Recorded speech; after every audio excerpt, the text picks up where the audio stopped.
Hello everyone, welcome to my YouTube channel. हम कक्षा 7 NCERT history को कवर कर रहे हैं और हमने 4 अध्याय मुगल साम्राज्य तक कर लिया है और आज का हमारा ये वीडियो 5वें अध्याय को लेकर है, शासक और इमारतें। मध्यकालीन शासक के द्वारा कुछ इमारतों का निर्माण करवाया गया था, उसमें से कुछ प्रमुख इमारतों के बारे में हम इस अध्याय में देखेंगे। मुगल काल का प्रसिद्ध स्थापत्य है लाल किला। ये कैसे बना होगा? उस समय तो सीमेंट का भी प्रयोग नहीं होता था, फिर भी ऐसी सुंदर और भव्य इमारतों का निर्माण अपनी दृष्टि से काफी अनोखे हैं। ये इमारतें हमारी ऐतिहासिक धरोहर है। लाल किला को शाहजहां ने बनवाया था। चूंकि ये लाल बलुआ पत्थर से निर्मित है, इसीलिए इसे लाल किला कहा जाता है। इन इमारतों को जिन्होंने भी बनवाया हो, लेकिन इसका संरक्षण हम सबका कर्तव्य है।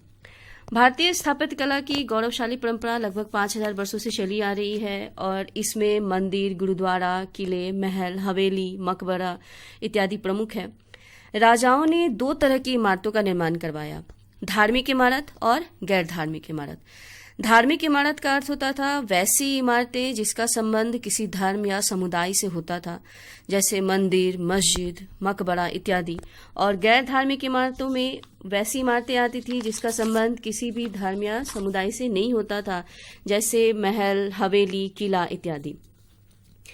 इन स्मारकों के द्वारा हमें उस समय की प्रौद्योगिकी, कौशल और तकनीक का ज्ञान होता है।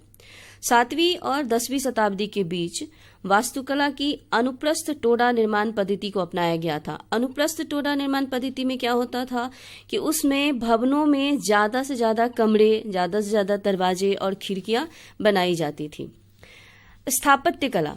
राजपूत शासकों के शासनकाल में स्थापत्य और मूर्तिकला अपने चरमोत्कर्ष पर थी। राष्ट्रकूट राजा थे कृष्ण प्रथम। उनके द्वारा महाराष्ट्र के एलोरा में कैलाश मंदिर का निर्माण करवाया गया था, जो भव्य मंदिरों में से एक है। इस मंदिर का निर्माण एक ही पत्थर को तराश करके किया गया था और इस मंदिर में घुसने का एक बहुत बड़ा रास्ता था जिसे कहा जाता था गोपुरम। 2 गुंबदों के बीच एक नंदी बैल की आकृति है, बीच में एक सभा कक्ष है और गर्भगृह में भगवान शिव की मूर्ति बनी हुई है। राष्ट्रकूटों के द्वारा निर्मित दक्कन की एलिफेंटा गुफा भी विश्व प्रसिद्ध है। इसमें सृष्टिकर्ता, पालनकर्ता, संहारकर्ता भगवान महेश को 3 रूपों में दिखाया गया है। इस मंदिर के निर्माण में उड़ीसा, गुजरात, राजस्थान और बुंदेलखंड की शैलियों का सहारा लिया गया है। अब हम लोग पढ़ेंगे लिंगराज मंदिर उड़ीसा, उसके बारे में थोड़ी जानकारी लेंगे। 10वीं से 13वीं शताब्दी के बीच में नागर शैली में ओडिशा में बहुत सारे मंदिरों का निर्माण कराया गया। उनमें से एक मंदिर लिंगराज मंदिर है, जिसका निर्माण 1100 ईस्वी में गंग शासकों के द्वारा किया गया था। इस मंदिर का जो आंतरिक हिस्सा है, जो अंदर का हिस्सा है, वो काफी चिकना है, लेकिन बाहरी हिस्सा काफी घुमावदार है। यहाँ पे आप देख सकते हैं, ये लिंगराज मंदिर है। उसके बाद कोणार्क का सूर्य मंदिर, ये भी ओडिशा में है। इस मंदिर का निर्माण नरसिंहदेव प्रथम ने 1238 से 1264 में कराया था। ये मंदिर भगवान सूर्य को समर्पित है और इसमें 7 घोड़ों के द्वारा रथ को खींचते हुए दिखाया गया है। रथ के पहिए जो बगल में है वो स्थापित प्रतीत होते हैं। दिलवाड़ा का जैन मंदिर, जो राजस्थान के माउंट आबू में स्थित है। इस मंदिर का निर्माण सोलंकी शासकों के द्वारा 11वीं से 13वीं शताब्दी में करवाया गया था। यह मंदिर सफेद संगमरमर से बना हुआ है और इस मंदिर का भीतरी हिस्सा घुमावदार है और बाहरी हिस्सा चिकना है। इस मंदिर में कोई भी शिखर या गुंबद नहीं है और इसके भीतरी छत पर बहुत ही बारीक नक्काशी की गई है। इसके बाद हम पढ़ेंगे कंदरिया महादेव मंदिर के बारे में, जो मध्य प्रदेश में है। चंदेल शासकों के द्वारा 10वीं से 11वीं शताब्दी में बुंदेलखंड शैली में बहुत सारे मंदिरों का निर्माण करवाया गया, जिसमें मध्य प्रदेश के खजुराहो में कंदरिया महादेव भी आता है। इसका निर्माण 1050 ईस्वी में किया गया, जो अपनी भव्यता के लिए आज भी प्रसिद्ध है। इस मंदिर में 84 नक्काशीदार शिखर हैं। उसके बाद है राजराजेश्वर मंदिर, जो तमिलनाडु के तंजौर में स्थित है। इसका निर्माण चोल शासक राजा राज प्रथम ने करवाया था। इसे बृहदेश्वर मंदिर भी कहा जाता है। यह मंदिर भगवान शिव को समर्पित है। यहाँ तक हमने मंदिर के बारे में पढ़ा। अब हम महल की जानकारी लेंगे। राजपूत शासकों ने अपने लिए कई महल और किलों का निर्माण करवाया था। जयपुर और उदयपुर का महल उनके रहन सहन की भव्यता को दर्शाता है। कुछ महलों को अभी अब भव्य होटल का रूप दे दिया गया है। कुछ राजपूत राजाओं ने अपने महल में चित्रशाला या चित्र गलियारा भी बनवा रखा था जिससे ये पता चलता था कि महाराज को या शासक को चित्रकला में कितनी रुचि होती थी। इसके बाद हम देखेंगे सल्तनत कालीन स्थापत्य कला की जानकारी लेंगे। सल्तनत काल में स्थापत्य कला क्षेत्र में बहुत प्रगति हुई थी। इस काल में स्थापत्य कला के क्षेत्र में एक नई शैली का विकास हुआ था। ये भारतीय और इस्लामी शैली का मिश्रण था, इसलिए स्थापत्य कला में इस शैली को नाम दिया गया इंडो इस्लामिक शैली। दिल्ली के सुल्तान, प्रांतीय शासक, अमीर और अन्य जितने भी संपन्न और कुलीन वर्ग लोग थे, उन्होंने विशाल और सुंदर इमारत, महल, मीनार, दुर्ग और मस्जिदें बनवाई थी। ये इमारत है, ये विजय स्तंभ है, जिसे चित्तौड़गढ़ में है, राजस्थान में। ये काफी कलात्मक है। इसे मेवाड़ नरेश राणा कुंभा ने बनवाया था। यहाँ पे हम देखेंगे सल्तनत कालीन स्थापत्य कला की विशेषता क्या थी। सल्तनत काल में निर्मित किला, मकबरा, महल, मस्जिद और मीनारों में नुकीले मेहराब, गुंबद और सकरी और ऊंची मीनार का प्रयोग होता था। भारतीय और ईरानी शैली का प्रयोग निर्माण कार्य में किया जाता था। सल्तनत काल में सुल्तान, अमीर और सूफी संत के याद में मकबरों के निर्माण की शुरुआत हुई थी। इमारतों की मजबूती के लिए पत्थर, कंक्रीट और अच्छे किस्म के चूने का भी प्रयोग किया जाता था। सल्तनत काल में पहली बार इमारतों में वैज्ञानिक ढंग से मेहराब और गुंबद का प्रयोग किया जाता था। यह कला भारतीयों ने अरबों से सीखी थी।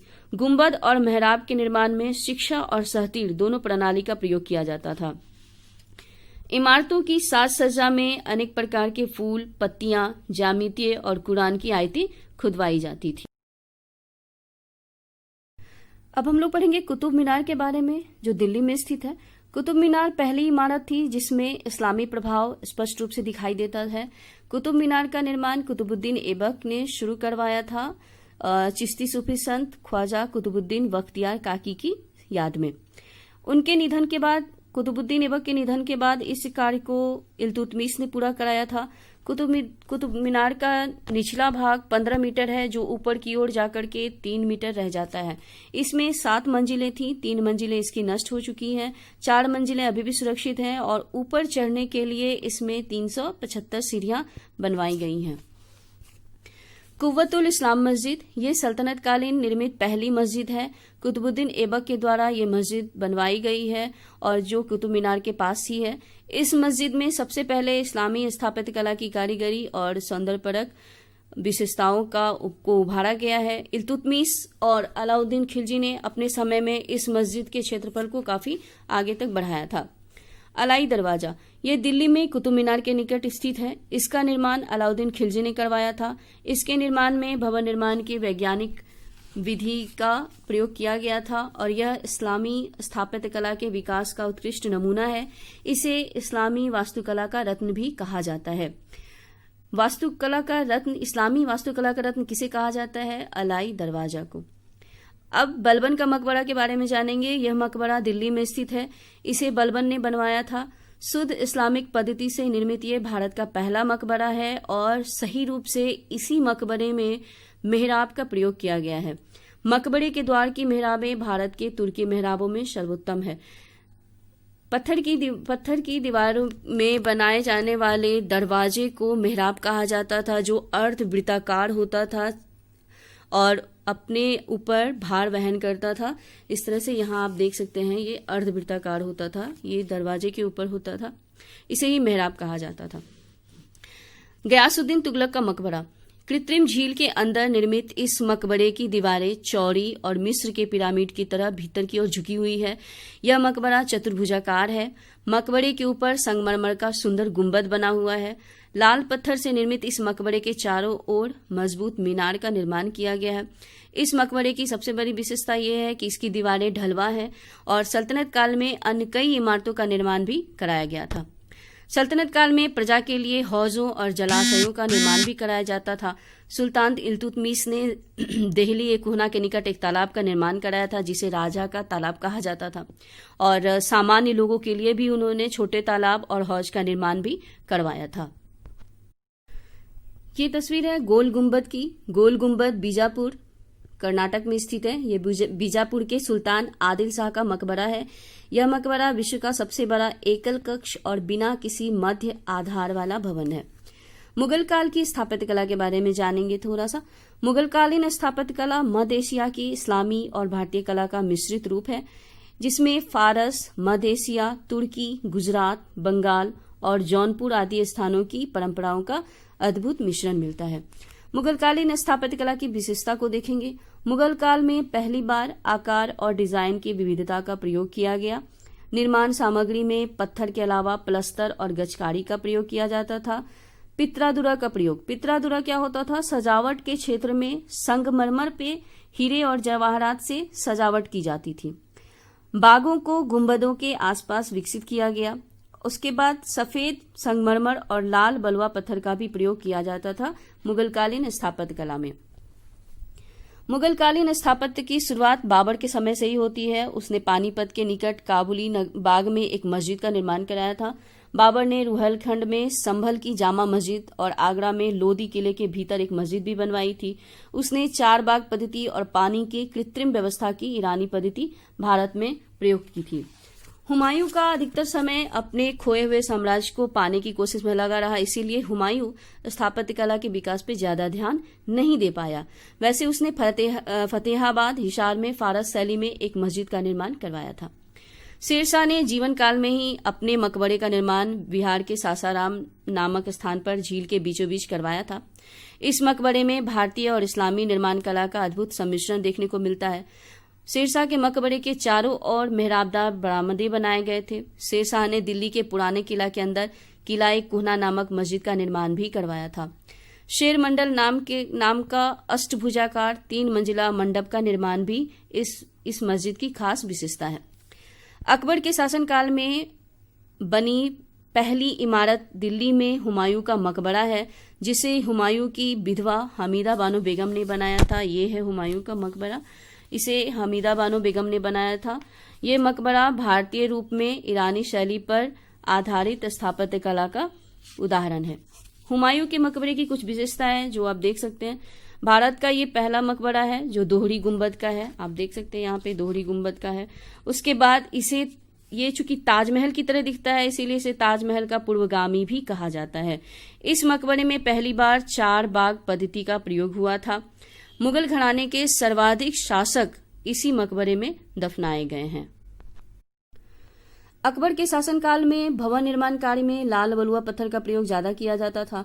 अकबरकालीन इमारतों में मेहराबी और सहतीरी शैली का बराबर अनुपात में प्रयोग होता था और इसने फतेहपुर सीकरी को अपनी राजधानी बनाई थी और वहां अनेक भवनों का निर्माण कराया था। अकबरकालीन इमारतों में गुंबद का कम से कम प्रयोग किया जाता था।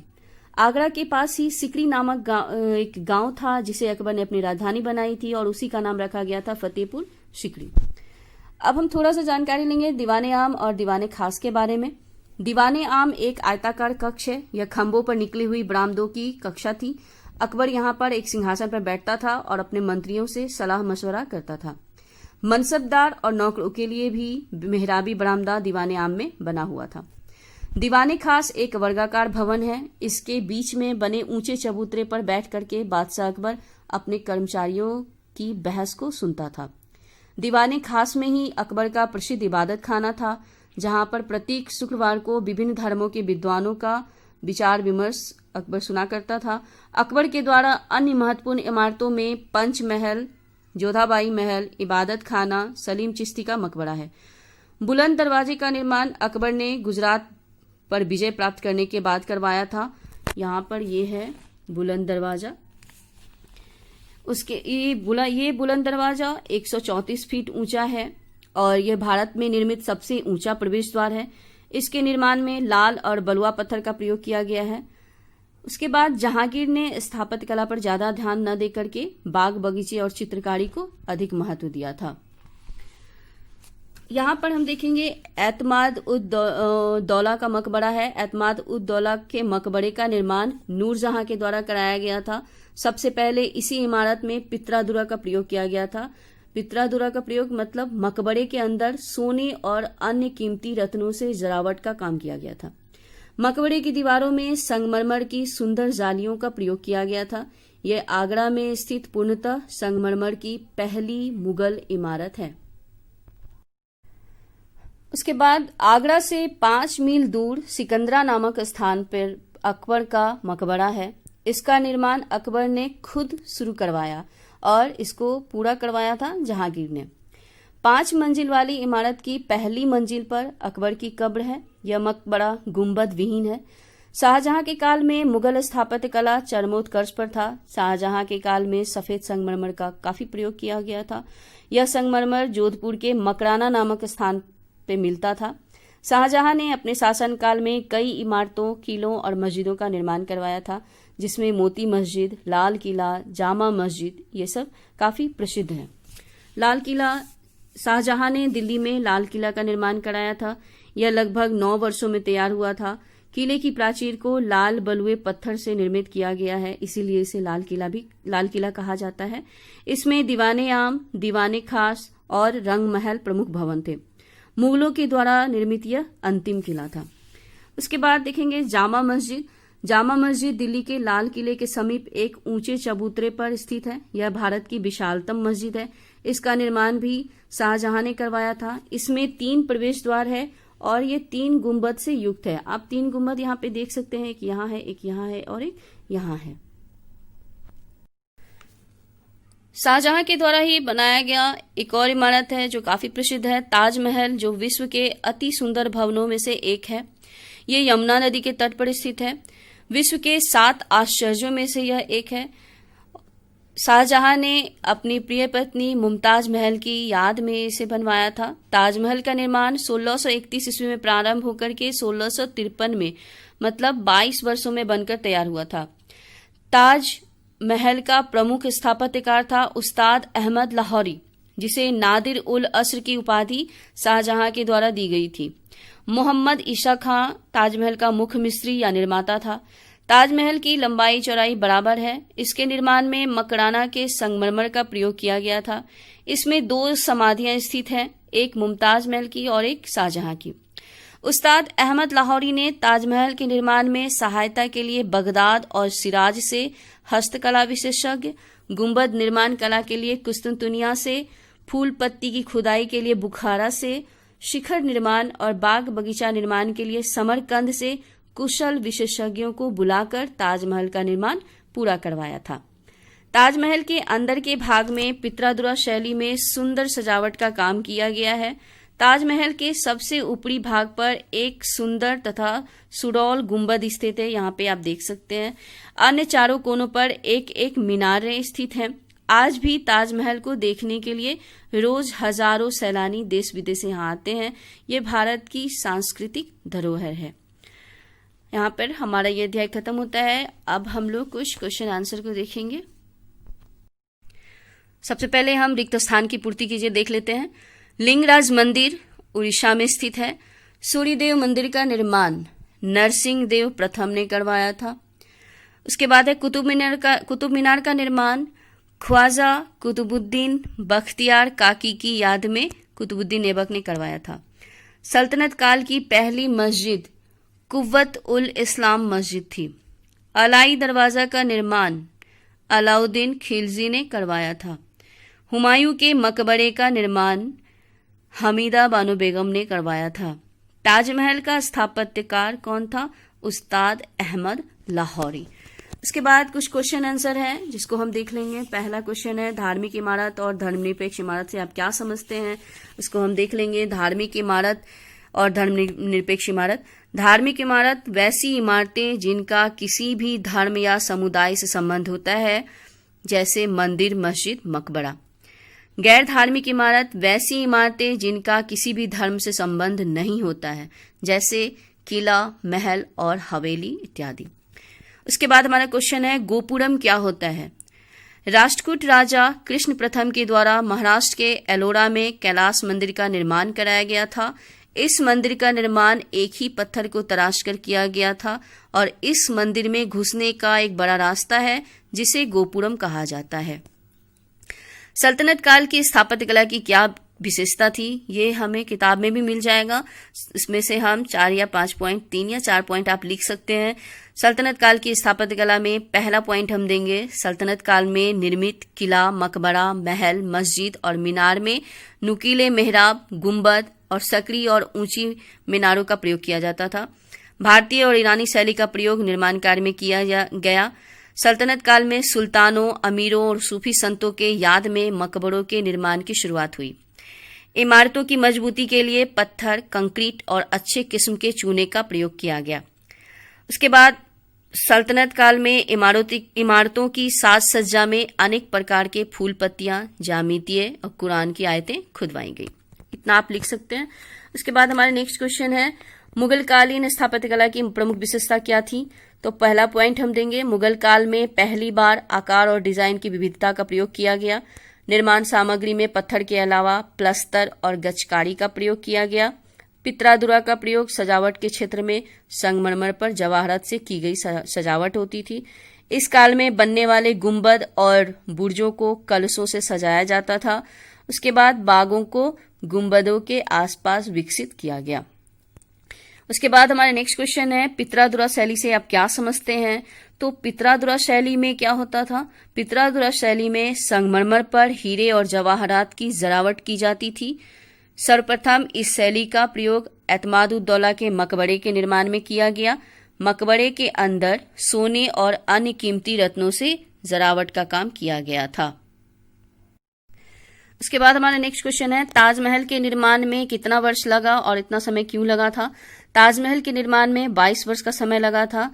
ताजमहल का निर्माण 1632 ईस्वी के आसपास शुरू हुआ था और उसके बाद हम लिखेंगे कि लगभग 1653 ईस्वी में ताजमहल का काम पूरा होने तक 20,000 से भी अधिक श्रमिक और कारीगर प्रतिदिन ताजमहल के निर्माण में जुटे रहे। ताजमहल के निर्माण के लिए ये जो सामग्री पूरे भारत और मध्य एशिया से लाई गई, जिसमें बहुत समय लग गया था। 1000 हाथियों के बेड़े की सहायता से इस सामग्री को निर्माण स्थल तक लाया गया था। उस समय सड़क और जलमार्ग 2 ही साधन थे, जिस कारण सामग्री को लाने में बहुत समय लग जाता था। ताजमहल में कुल 28 प्रकार के दुर्लभ, मूल्यवान, अर्धमूल्यवान पत्थर ताजमहल की नक्काशी में उपयोग किए गए। ताजमहल की कुशल कारीगरी और कुशल नक्काशी में कारीगरों को बहुत अधिक समय लग गया था। उसके बाद हमारा क्वेश्चन है, हुमायूं स्थापत्य कला के विकास पर ध्यान क्यों नहीं दे पाया? तो हम लिखेंगे, हुमायूं का अधिकतर समय अपने खोए हुए साम्राज्य को पाने की कोशिश में बीता, इसीलिए वह स्थापत्य कला के विकास पर ज्यादा ध्यान नहीं दे पाया। लास्ट क्वेश्चन है हमारा, ताजमहल में मकराने का संगमरमर का ही प्रयोग क्यों किया गया? तो हम आंसर लिखेंगे, मकराना का संगमरमर अपनी उच्च गुणवत्ता के लिए प्रसिद्ध है। भारत और विश्व में इस संगमरमर की गुणवत्ता सर्वश्रेष्ठ थी। ताजमहल को बनाने के लिए सफेद संगमरमर की आवश्यकता थी। यह बहुत चमकीला होता है, इसका ना तो रंग बदलता है और ना ही इसमें कोई छेद होता है और ना ही इसे किसी तरह की पॉलिश की आवश्यकता होती है। इस कारण से ही ताजमहल के निर्माण में केवल मकराना के संगमरमर का प्रयोग किया गया। यहाँ पर हमारा ये अध्याय खत्म होता है। हमारा ये वीडियो आपको कैसा लगा हमें ज़रूर बताइएगा। फिर मिलेंगे अगले वीडियो के साथ। धन्यवाद।